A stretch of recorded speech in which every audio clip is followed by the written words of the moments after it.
नमस्ते everyone, welcome back to my vlog. के छ तपाईहरुको हालखबर? आई होप सबैजना आफ्नो घरमा सन्चै हुनुहुन्छ होला। अनि आज म र मम्मी तराईतिर जाँदैछौँ अनि अहिले हामी हाइसमा छौँ। अचानकै जानु पर्यो र केही इन्फर्म पनि भएन अनि केही तयारी पनि गर्न पाइएन।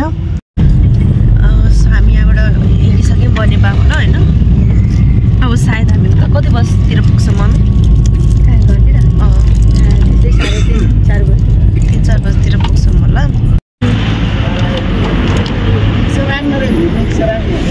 सही गाडी हो हाम्रो चाहिँ। उहाँ राइडर सरी ड्राइभर हुनुहुन्छ। यो गाडी हो।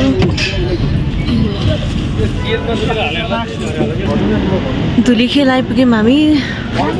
अनि यहाँनिर चिप्सहरू किन्न लागेको छु। कुरमुरे ठिक हुन्छ होला?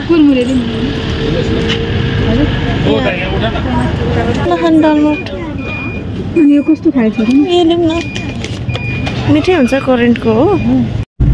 अनि हामी यहाँ अङ्गुर खाँदैछौँ गाडीमा। कस्तो क्युटको गाइस, अहिले हामी यहाँ खाजा खाने ठाउँमा आइपुगेका छौँ होइन। चिया खाजा नास्ता जे खायो भने, तर हामी केही पनि खानेवाला छैन। अब एकचोटि खाना खाने हो, अरू त खायो भने बेकारमा झन् पेट डमडम हुन्छ क्या नचाहिने चिजहरू खायो भने। सो कस्तो फ्रेस फिल भयो यहाँ आएर चाहिँ बल्ल है मम्मी।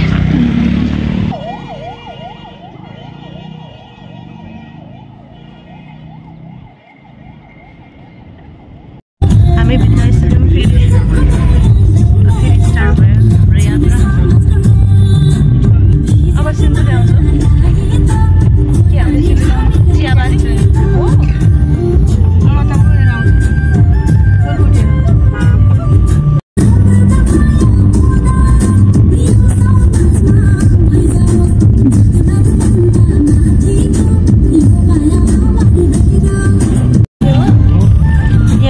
भत्किएको घर हेर्नु है साथीहरू।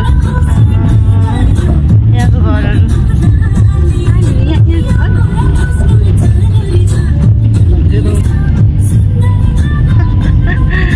इँटाको माथि बसेर आइरहेछ।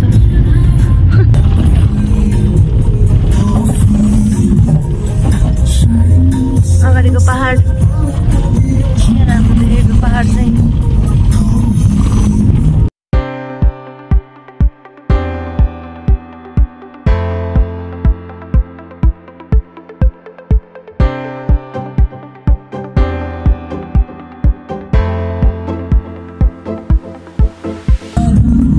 सबै त्यो पानीले भएको है।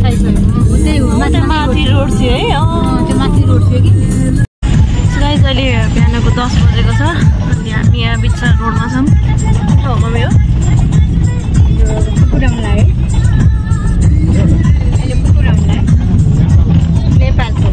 नेपालको भन्ने ठाउँ आउँला। अब हामी रोड यहाँको चाहिँ पुरै बाटो अघिदेखि अहिलेसम्म यस्तै छ बाटो। म एकछिन सुतेको थिएँ। नवबुद्धदेखि नै बाटो बिग्रिया रहेछ। गाइस, मलाई मनाङ मुस्ताङतिर आएको जस्तो फिल भइरहेछ।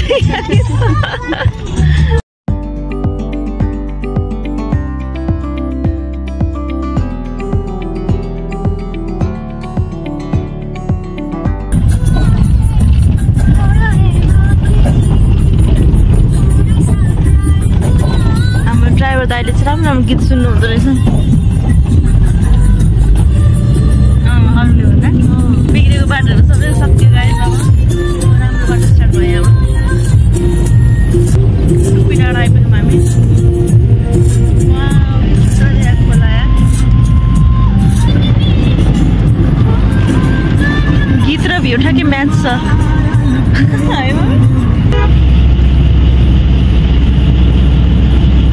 कति धेरै सिसा भइसकेछ है। यहाँ त पुरै वालै सिसाको हुन आँटिसकेछ।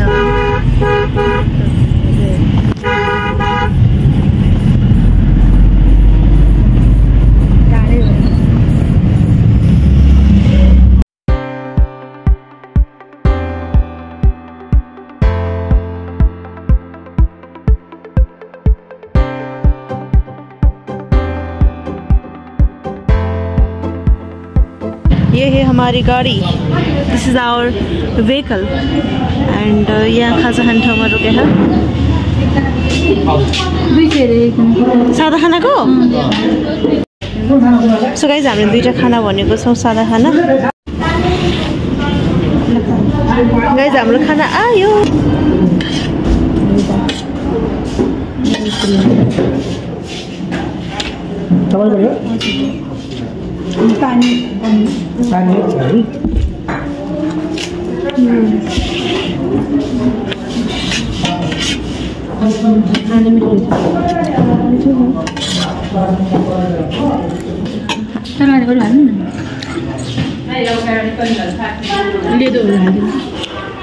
खाना मिठो रहेछ गाइज यहाँको अचार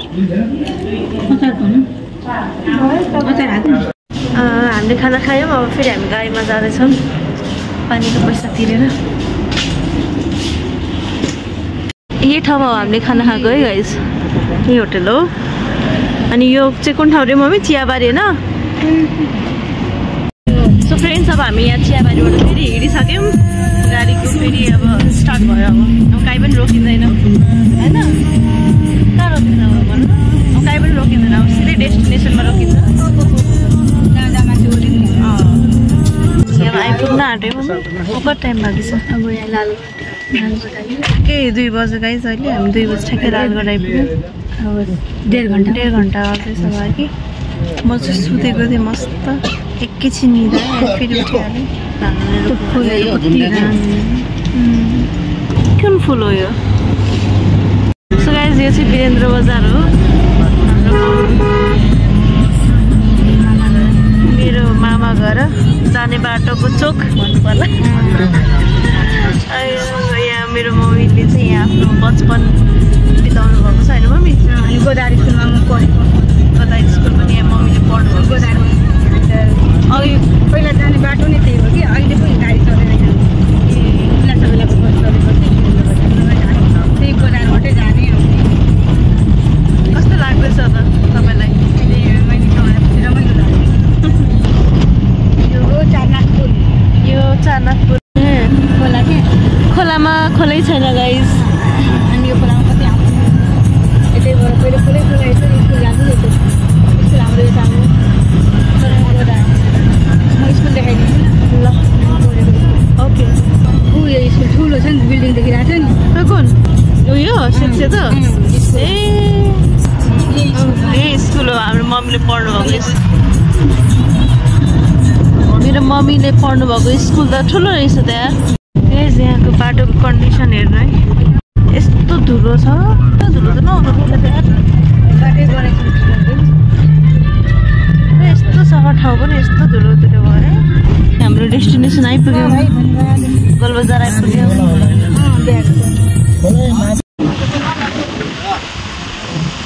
ए नमस्ते भाउजू ए कहिले आउनु कताबाट तपाईँ त यता पो हुनुहुन्छ त बुहारी होइन हो हामी यहाँ गोलबजार आइपुगिसक्यो यस्तो भुरी बचास चलिरहेको छ नि यहाँनिर भन्नै सकेन आँखाभरि पऱ्यो अनि यहाँ भाउजू भेट भयो हामीसँग भाउजू पनि आउँदै हुनुहुँदो रहेछ सानो मम्मीकोमा हाम्रो 3जनाको भेट भयो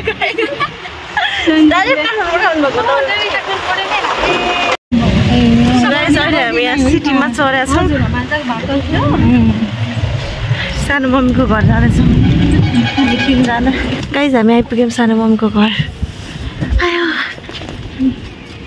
यहाँ सानो मम्मीको घरमा हाम्रो भाउजूको बहिनी पनि आउनुभएको छ पाहुना अनि अनि यहाँ दिदी हुनुहुन्छ मेरो अस्मिता दिदी हेलो भन्नुहुन्छ हाई अब हामी जाँदैछौँ यहाँ बजारमा घुम्नको लागि बजार हेर्नको लागि माछा किन्न जाँदैछौँ माछा बजार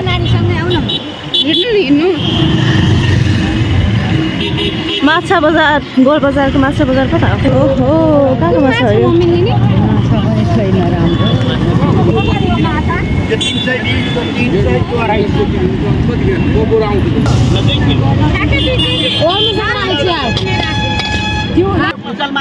कम्प्लेन गर्ने मान्छे यो चौधमाकै मैले मात्रै हो अरू कसैले धेरै मन नडोलाउने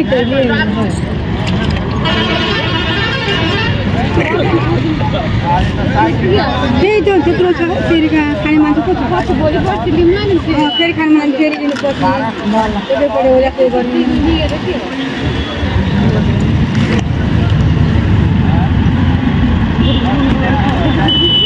फेरि मङ्गलबार खाना पनि खाँदा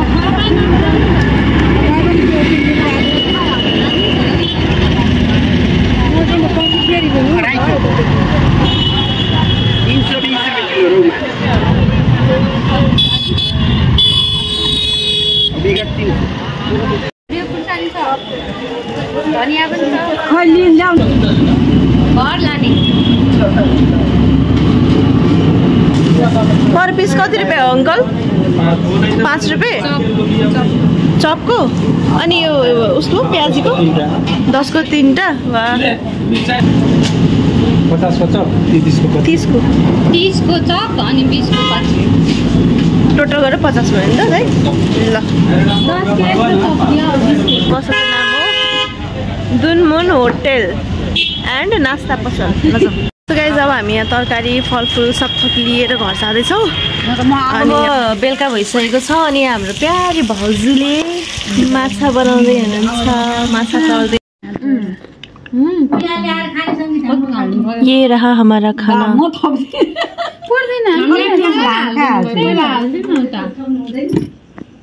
आज रमाइलो भयो। जस 7-8 घन्टाको बाटो थियो हाम्रो जर्नी आजको अनि सेफली ल्याइपुर्याउनु भयो। ड्राइभरज्यूलाई पनि धेरै धेरै धन्यवाद होइन, यस्तो सेफली यस्तो मजाले आनन्दले कुदाएर ल्याउनु भएकोमा। र उहाँको सङ्ग्स कलेक्सन चाहिँ बब्बालै थियो अनि यहाँबाट फर्किने बेला पनि सायद हामी उहाँकै गाडीमा जान्छौँ होला फेरि पनि। That's all for today. Don't forget to like, share and subscribe. See you in the next video. Bye.